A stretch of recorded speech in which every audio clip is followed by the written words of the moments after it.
Саламатсыздарбы студенттер, бүгүнкү сиздермен өтүлетін тақырыбымыз олимпиадалық ойындар, жарыс түрлері. Білесіздер, алдағы уақыттарда біз сіздермен жазғы олимпиада түрлері, қысқы спорт түрлері бойынша, олимпиадалар бойынша жалпы өттік. Жалпы бүгін осылар туралы, яғни жарыс түрлері, қандай түрлері бар, одан бөлек соларға кішігірім тоқталатын боламыз. Кіріспесіне, яғни олимпиадалық ойындар бұл әлем халықаралық бейбітшілік, бірлік пен достыққа деген ұмтылысты паш ететін ең беделді халықаралық спорттық шаралардың бірі болып табылады. Бұны алдағы уақыттарда біз өткен тақырыптарда да айтып өттік. Достық пен бірлікке шақыратын спорт түрлері. Жалпы олимпиада ойындарының жалпы ұранына келетін болсақ, Ситуэс 600 400 немесе тезірек, жоғарырақ, күштірек деген мағыналарды береді олимпиадалық ойындарда. Кішігірім тоқталатын болсақ, жазғы олимпиадалық ойындар, яғни жалпы мәлімет, жазғы олимпиада ең көне және ең ауқымды спорт жарыс. Ол алғаш рет 1896 жылы Афина қаласында өткізілген. Бұл ойындар әр 4 жыл сайын өткізіліп тұрады және әлемде 200-ге жуық ел қатысады. Негізгі спорт түрлеріне келетін болсақ, жеңіл атлетика, су полосы, гимнастика. Гимнастиканың ішіне білесіздер кіретін көркем және спорттық гимнастика, бокс, дзюдо, күрес, футбол, волейбол, баскетбол, теннис, үстел теннисі, қылыштасу, велосипед спорты, ат спорты, гольф, садақ ату және тағы басқалар кіреді. Соңғы жазғы ойындары, яғни 2020 болғалы керек болған ойындар 2021 жылы Токио, Жапонияда болған. Және ең соңғы ойын ол 2024 жылы Париж, Францияда елінде өткізілген болатын. Қысқы олимпиадалық ойындарға келетін болсақ, жалпы мәлімет беретін болсақ, қысқы олимпиадалық алғаш рет 1984 жылы Франция Шомен қаласында өткізілген. Бұл жарыста тек қысқы спорт түрлері болады. Әр 4 жыл сайын ұйымдастырылуда. Негізгі спорт түрлеріне келетін болсақ, шаңғы жарысы, тау шаңғысы, манерлеп сырғанау, шорт-трек, хоккей, керлинг, сноуборд, биатлон, бобслей, стеллекон және тағы басқалар келетін болса, соңғы қысқы олимпиадары 2022 жылы Бейжің, Қытайда болса, келесі олимпиада келесі жылы 2026 жылы Милан мен Кортина d'Ampezzo деген қалада, Италияда болатын болады. Бұл жалпы бұл жерде спорт түрлеріне қысқаша мәліметтер, суреттер берілген.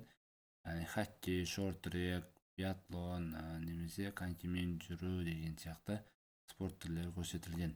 Келесі бізде паралимпиадалық ойындар. Жалпы мәліметтерге келетін болсақ, паралимпиада мүмкіндігі шектеулі жандарға арналған халықаралық спорт жарысы. Бұл ол жазғы және қысқы форматта олимпиада ойындарынан кейін бір қалада өткізеді. Яғни қатысушылар физикалық, көру, есту, ақыл-ой кемістігі бар спортшылар әр спорт түрінде мүгедектің түріне қарай арнайы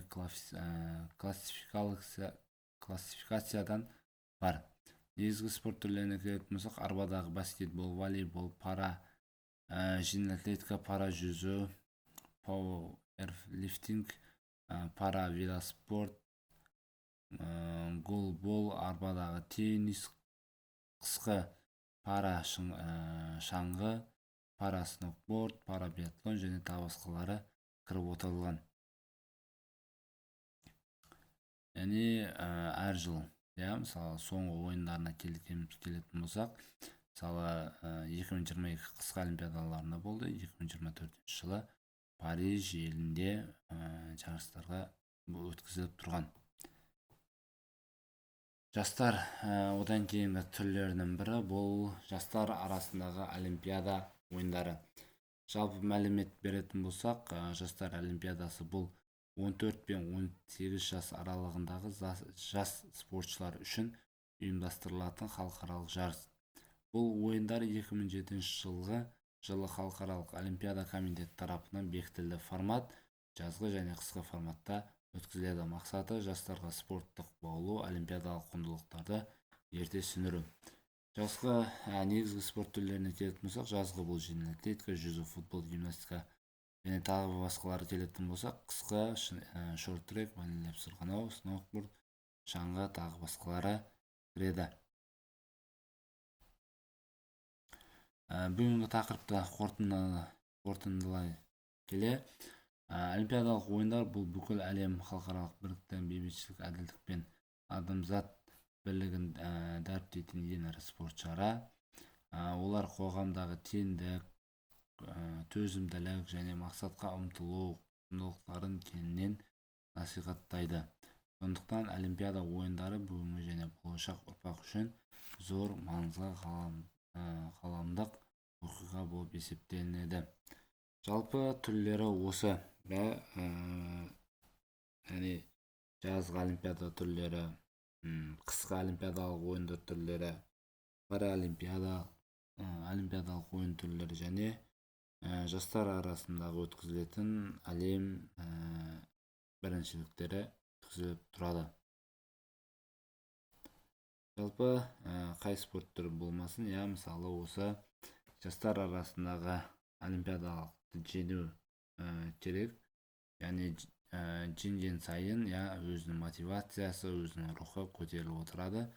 Сол үшін жасөспірімдер олимпиадалық комитеттерге өз балаларыңызды, яғни інілеріңізді, балаларыңызды апарып, осындай спорт түрлері кешендерге апарып, олимпиада чемпиондарын шығаруға әбден мүмкін болып табылады. Бүгінгі тақырыбымыз осы. Сіздерге назарларыңызға рахмет. Жақсы, сау болыңыздар.